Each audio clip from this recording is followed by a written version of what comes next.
Hi friends, இந்த வீடியோவில் நான் எதை பற்றி பேச போகிறேன்னா, நான் வந்து லாஸ்ட் இயர் தி மிராக்கிள் மார்னிங்னு ஒரு புக்கு படித்தேன்.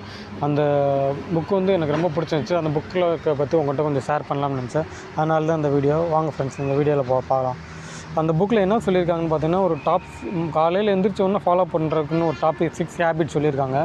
அதை நான் என்ன சொல்ல போகிறேன், இந்த 6 ஹேபிட் வந்து காலையில் எந்திரிச்சோடனே நீங்கள் ஃபாலோ பண்ண தேவையில்ல. இந்த 6 ஹேபிட்டை நீங்கள் ஃபாலோ பண்ணால் போதும் அப்படின்னு நான் சொல்லுவேன். அந்த ஹேபிட்ஸில் என்னென்னு இந்த வீடியோவில் பார்க்க போகிறோம். ஃபஸ்ட்டு ஹேபிட் வந்து சைலண்ட்டு. நம்ம எப்பவுமே காலையில் எந்திரிச்ச உடனே பார்த்தீங்கன்னா, எந்திரிச்ச உடனே ஏதாச்சும் ஒரு வேலை இருக்கும். எந்திரிச்ச உடனே இங்கே கிச்சன் போவோம், தண்ணி குடிப்போம், பாத்ரூம் போவோம். இந்த மாதிரி ஏதோ ஒரு எந்திரிச்ச உடனே நம்ம இதை செய்ய போகிறோம், அதை செய்ய போகிறோம்ட்டு ஏதோ ஒரு திங்கிங்கில் எந்திரிப்போம். அப்படி இல்லாமல் நீ எந்திரிச்ச உடனே ஒரு 10 மினிட்ஸ் அமைதியாக உட்கார சொல்லியிருக்காங்க. அமைதியாக உட்கார மினிட்ஸ் நீங்கள் மெடிடேஷன் தான் பண்ணணும் தேவையில்ல. ஒரு டீப் பிரித் பண்ணலாம். டீப் பிரித்துன்னு என்னென்னா, உங்கள் மூச்சை இழுத்து விடலாம். இந்த மாதிரி ஒரு 10 நிமிஷம் காமாக அமைதியாக உட்காந்துருக்கலாம் அப்படி சொல்கிறாங்க. இதுதான் ஃபஸ்ட்டு ஹேபிட், சைலண்ட்டாக இருக்குன்னு சொல்லியிருக்காங்க. செகண்ட் ஹேபிட் என்னென்னு பார்த்தீங்கன்னா, அஃபோர்டபுள் என்னென்னா பார்த்தீங்கன்னா, செல்ஃப் டாக்னு என்னென்னு பார்த்தீங்கன்னா, இப்போ வந்து நான் ஒரு காலேஜ் ஸ்டூடெண்ட்டாக இருக்கலாம், இல்லை ஒரு ஒர்க்கிங் ப்ரொஃபஷனில் வேலைக்கு போகலாம். நம்ம வந்து நிறைய நேரங்களில் பார்த்தீங்கன்னா, ஒரு விஷயத்தை செய்கிறதுக்கு முன்னாடி இது என்னால் முடியாது அப்படின்னு சொல்லிட்டு அந்த விஷயத்தை ஸ்டார்ட் பண்ணுவோம். அப்படி இல்லாமல் எதெல்லாம் உங்களுக்கு நெகட்டிவாக தோணுதோ அதை முன்னாடியே பாசிட்டிவாக யோசிச்சுருங்க. நீங்கள் உதாரணத்துக்கு வந்து பணம் சம்பாதிக்க முடியாதுன்னு நினச்சிருப்பீங்க.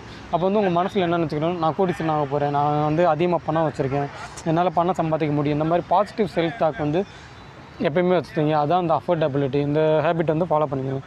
தேர்ட் ஹேபிட் என்னென்னு பார்த்தீங்கன்னா, விசுவலேஷன் என்னென்னு பார்த்தீங்கன்னா, இப்போ ஃபார் எக்ஸாம்பிள் நீங்கள் ஒரு கம்பெனியில் வந்து எம்ப்ளாயாக இருக்கலாம். உங்களுக்கு வந்து ஒரு மேனேஜர் ஆகணும்னு ஆசை இருக்கலாம்.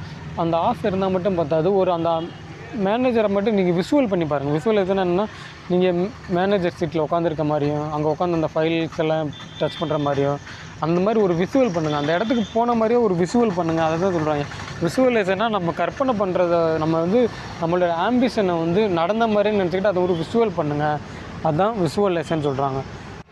ஃபோர்த் ஹேபிட் என்னென்னு பார்த்தீங்கன்னா, அதை நான் என்னுடைய எல்லா வீடியோஸில் சொல்கிறேன், எக்ஸசைஸ் பண்ணுங்கன்னு சொல்லியிருக்கேன். இந்த எக்ஸசைஸை பற்றி நான் மேலும் டீட்டெயில் தெரிஞ்சுக்கணும்னா நான் டிஸ்கிரிப்ஷனில் லிங்க் கொடுத்துருக்கேன்.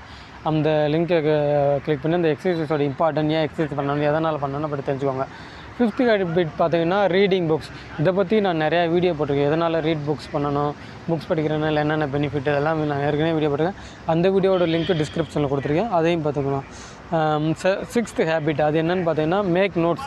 அதாவது சக்ஸஸ்ஃபுல் பர்சனில் ஓரளவுக்கு சக்ஸஸ்ஃபுல் பர்சன் நம்ம நினைக்கிற மாதிரி, நம்ம ஏதாவது எந்த இடத்துக்கு சக்ஸஸ்ஃபுல்லாக அவங்க நினைக்கிறோம், அவங்கள என்ன பண்ணுவோன்னு எப்போயுமே பாக்கெட்டில் ஒரு டைரி வச்சுருப்பாங்க.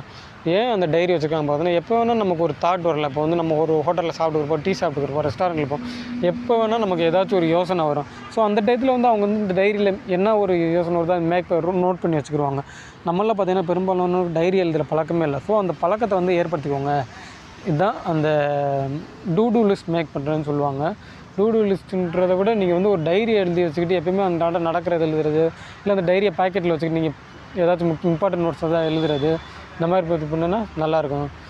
இந்த 6 ஹேபிட் வந்து நான் ஷார்ட் அண்ட் ஸ்வீட்டாக சொல்லியிருக்கேன். இந்த புக்கில் பார்த்தீங்கன்னா இந்த 6 ஹேபிட் மட்டும் இல்லாமல் இன்னும் நிறையா விஷயங்கள் சொல்லியிருப்பாங்க.